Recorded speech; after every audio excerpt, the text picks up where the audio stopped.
자, 오늘은 동영상 강의 세 번째 시간입니다. 하늘 아래 남녀가 따로 있나라는 현대적 제목을 가진 박시전에 대해서 배워보도록 하겠습니다. 오늘 우리가 배워야 될 학습 포인트는 다음과 같이 두 가지로 설정해 보았습니다. 먼저 고전소설이 조선시대에 어떤 과정을 거쳐서 유행하게 되었는지, 그리고 고전소설이 그 시대에 가지고 있는 역할에 대해서 먼저 살펴보고요. 두 번째, 고전소설 속에서 사건이 전개됨에 있어서 어떠한 특징을 가지고 있는지 현대소설과 비교해서 한번 살펴보도록 하겠습니다. 자, 그럼 교과서 26페이지에 조선시대 소설이 유행하게 된 배경과 관련된 글이 있습니다. 그 글에 앞서서 우리가 고전소설이라고 하는 것은 어떤 의미를 지니고 있는지 그 개념부터 살펴보도록 하겠습니다.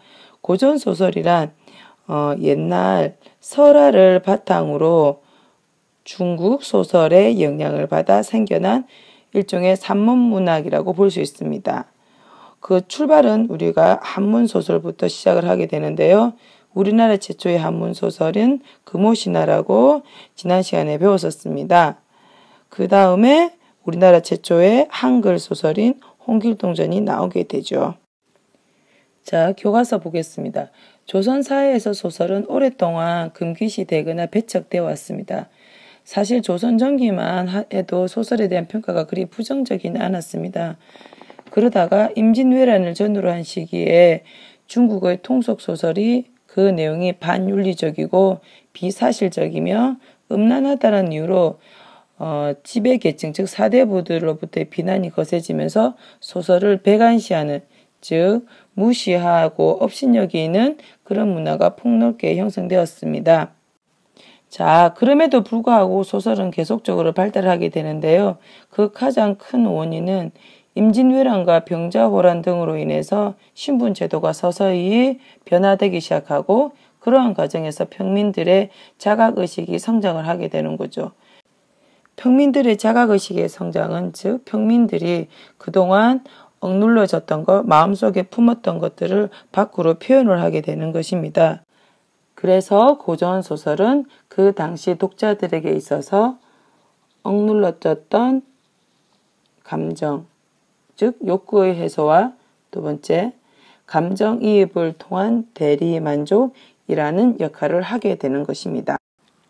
따라서 박시전을 통해서 당시 독자들이 어떤 욕구를 해소하고 있으며 어떤 대리만족을 느끼고 있는지 살펴보는 것은 꽤 중요한 일이라고 볼 수 있습니다. 자, 두 번째 학습 포인트입니다. 고전소설 속 사건 전개에 있어서 그 특성인데요.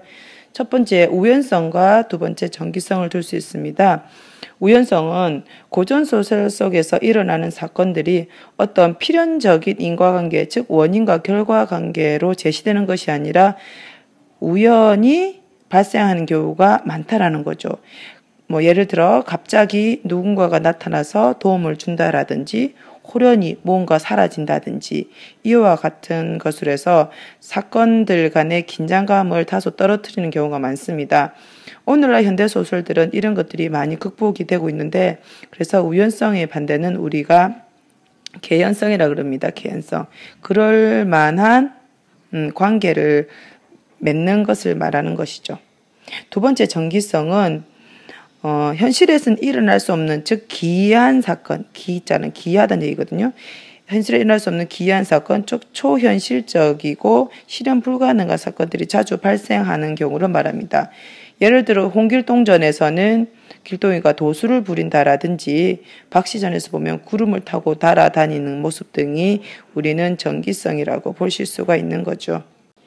자, 오늘 강의는 이렇게 마치고요. 이번 강의에서는 과제가 있습니다. 뭘까요?